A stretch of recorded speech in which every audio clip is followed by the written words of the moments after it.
Halo guys, saya ada beli brake pump cap universal. Saya akan cuba pasang di Modinas Elite 150. Di sini. Yang asal, kalau tengok ukuran, dia lebih kurang guys. Jadi, kita tengok sama ada boleh pasangkah atau tidak. Kita cuba guys. Oke guys, setelah saya cuba buka semua yang asal, saya dapati benda ni berbezalah. Macam yang asal ni dia ada getah untuk cover. Kira macam gasket jugalah. Dia sangat berbeza daripada yang universal punya. Kamu sendiri boleh nampak perbezaan dia. Cuma ukuran dia sama. Jadi guys, solution saya bikin gasket sendiri. Ini selepas saya pasang.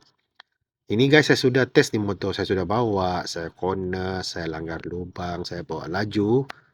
Setakat pemakaian ini, dia tidak ada leaking guys. Minyak pun tidak keluar. Jadi so far, so good guys. Cuma guys, saya sedikit kecewa lah. Sebenarnya kalau boleh, saya mau cari barang untuk model Elite 150 ni yang PNP. Tapi apakan daya sudah terbeli, jadi kita DIY lah untuk kasih muat dia.